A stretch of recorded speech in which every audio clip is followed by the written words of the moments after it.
নমস্কার। শুভ দাশগুপ্তের লেখা কবিতা জন্মদিন। আজ পয়লা শ্রাবণ।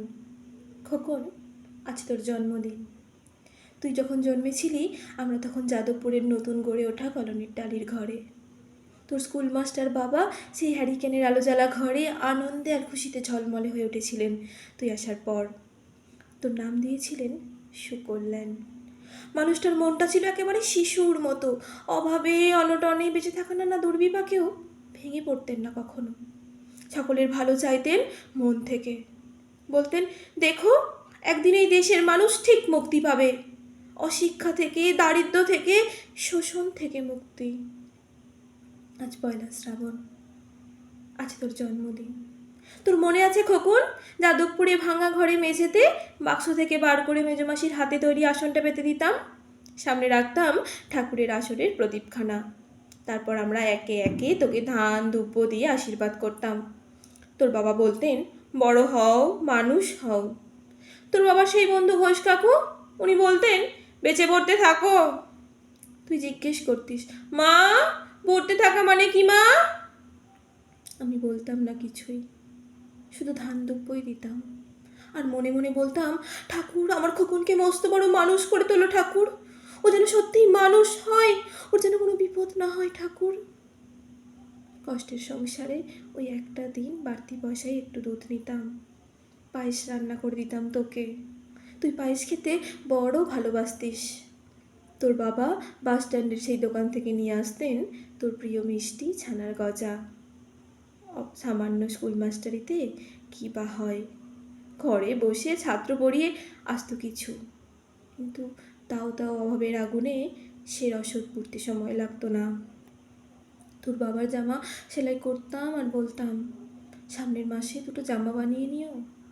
উনি বলতেন, ভাবছি সামনের মাস থেকে আজ বাড়তি দুধ নেব, দুধের শক্তি বাড়ে, বুদ্ধি বাড়ে। শক্তি আর বুদ্ধি না হলে তোমার খোকন মস্ত বড় মানুষ হবে কি করে?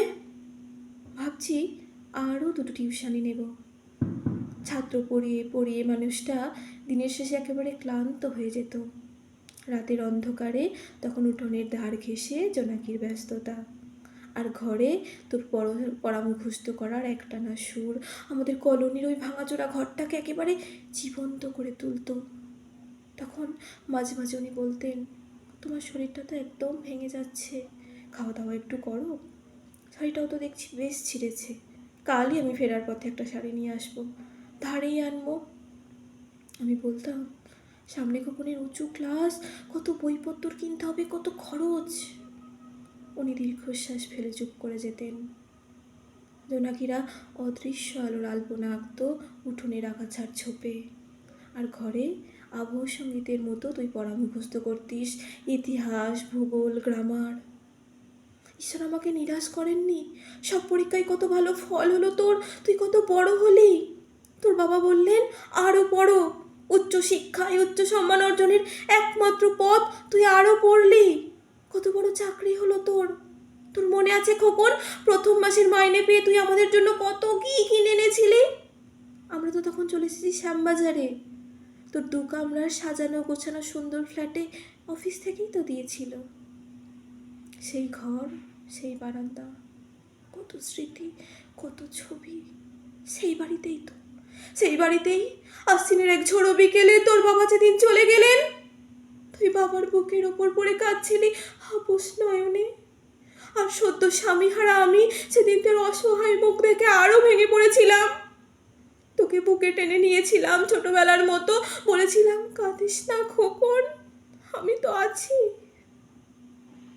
আজ পয়লা শ্রাবণ, কলকাতা থেকে অনেক দূরে মফস্বলের এই বৃদ্ধাশ্রমে আমি একেবারে একলা খোকন। তোকে বড্ড দেখতে ইচ্ছে করছে, তোকে, বৌমাকে, ছোট্ট বিল্টুকে। তোরা নিশ্চয়ই এখন সল্টলেকে এই মার্বেল বসানো ছকছকে ফ্ল্যাটে। বাড়িতে নিশ্চয়ই আজ খুব বড় পার্টি হচ্ছে না রে খোকন? খুব ভালো, খুব ভালো। আমার মনে পড়ছে যাদবপুরে রাত্রিরে শুয়ে শুয়ে মাঝে মাঝে তুই ভয় পেয়ে আমাকে জড়িয়ে ধরতিস। আমি তোকে বলতাম, ভয় কি রে খোকন, যার মা থাকে তাকে কি ভূতে ধরে। ঘুমিয়ে পড়তিস নিশ্চিন্ত হয়ে আমার বুক জুড়ে। তোর আধুনিক সংসারে এই বুড়িটার একটু ঠাঁই হলো না রে। প্রতিমা তো মা, ওরও তো আছে আমার এই খোকনের মতো কোল আলো করা এক চাঁদের টুকরো। কিন্তু সময়ের কি আশ্চর্য পরিবর্তন। তুই বুঝি এখন আর পায়েস খাস না না রে খোকন? তুই জানিস না খোকন, আজ সকালে আমি তোর জন্য পায়েস রান্না করেছি। হ্যাঁ, তোরই পাঠানো টাকায়। সকাল থেকে সেই পায়েসের বাটি সামনে নিয়ে বসে আছি। এখানে এই বৃদ্ধাশ্রমেই আমার একলা ঘরে, আর কেউ নেই খোকন। তুই একবার আসবি খোকন, একবার, শুধু একবার। নমস্কার।